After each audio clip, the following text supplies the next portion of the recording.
Hey, my friends, how's it going? My name is Selim.Digital, and this is my continuing carnivore journey, documenting my attempts at getting into the best shape of my life in my mid 40s and juggling work life with family and all the other responsibilities that I have. If you are a middle aged parent who is trying to figure out how to make this work, well, stick around and let's see if maybe we can help each other out. As I described last week, I am training for the Asheville Marathon that is happening March 16th. Unfortunately, I've had a real bad setback this week. I had a gout flare up that really made any kind of walking or movement next to impossible. I thought actually it was a sprained ankle, but it turned out to be gout. Neither of those are good, but relatively speaking, having a gout flare-up is significantly better than having a sprained ankle at this point.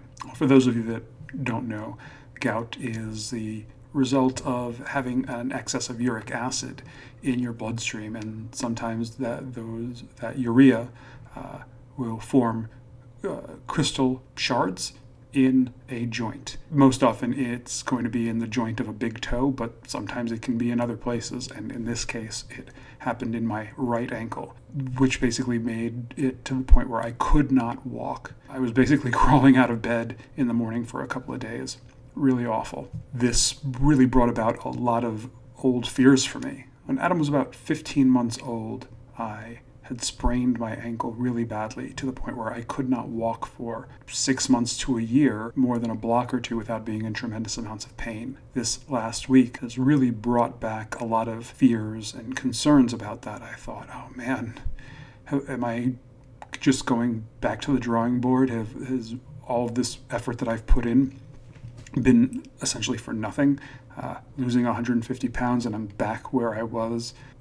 It was just an awful feeling. But once I figured out what the issue was, this excess of uric acid, I've been able to take some steps to start improving it. I think most likely the issue is that I have not been drinking enough water to continue to flush out the urea from my bloodstream. Yesterday, I drank water like it was my job.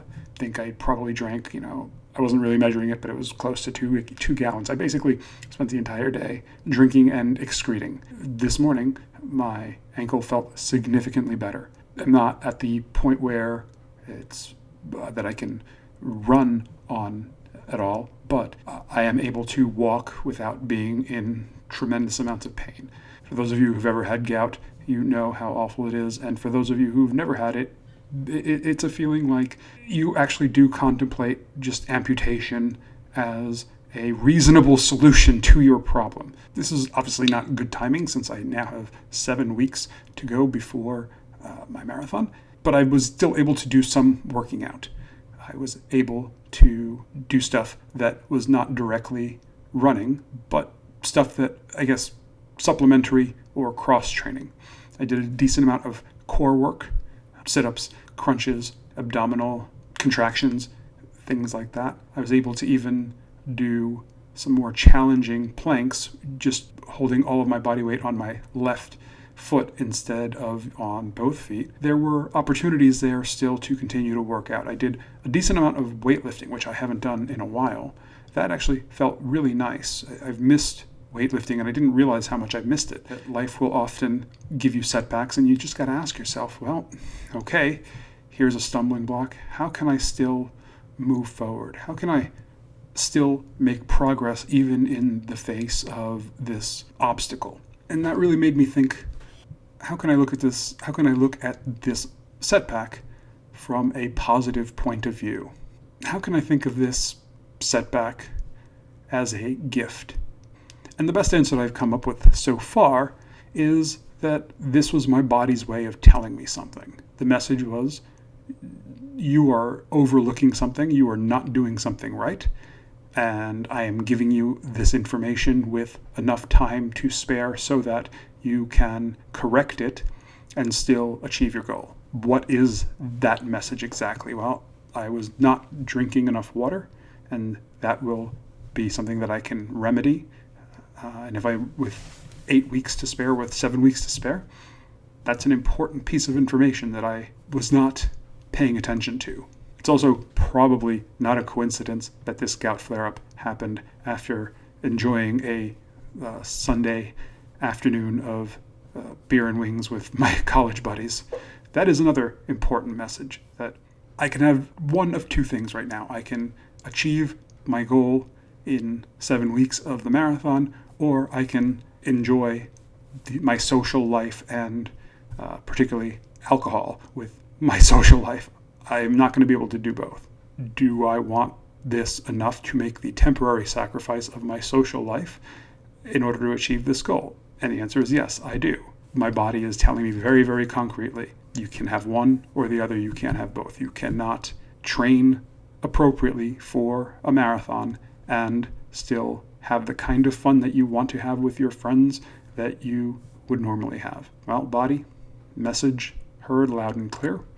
I will abstain from that kind of social activity for the next 2 months, and I will up my water intake to make sure that I am not dehydrated. Assuming that those are the messages that I needed to hear, I am incredibly grateful that my body gave them to me this far in advance, because if I got that message a week before the marathon, well, then I would be SOL and I would not be able to recover with enough time to actually do the 26.2 miles. I'm really attempting at this point in my life to really pay attention to what my body is telling me and to what the world is telling me, what the universe is telling me, if you want to get kind of woo-saw about all of this. I do think we get information that we are not necessarily consciously aware of, but that we can intuitively understand if we pay attention. And I think the other message that's important is figuring out how do you make forward momentum even when you have a setback. I was able to figure out a couple of ways to continue to make progress. If I can't run, well, I can still do core and upper body work. If I couldn't do that, well, I can continue to fast and figure out ways to fine-tune my fasting and other things. There's always some way to inch your way and make forward progress, which is important because I think oftentimes when we encounter an obstacle, we just, throw our hands up in the air and say, oh, well, I guess nothing left to do but sit around and eat peanut butter. This week I've had a couple of really good meals worth sharing. I think whitefish is something that I have not eaten enough of, but it's definitely something that should be incorporated more into my diet. This week we had some haddock fillets, and haddock is fairly dense for a white fish, but really tasty, especially when, like anything, made with a beurre blanc sauce.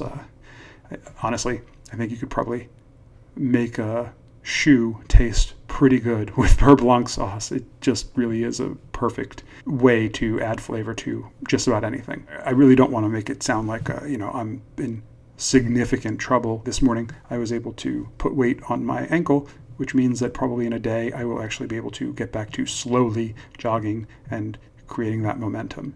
I believe that I was given a message and message received. That error has been and will be corrected.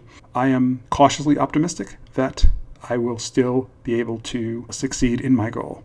I would love to hear from anybody who has had gout, maybe if they've had it during the carnivore diet, or any solutions that they might have, anything that would help. That would be really, really helpful. Thanks a lot for listening, and I will see you next week. Take care now.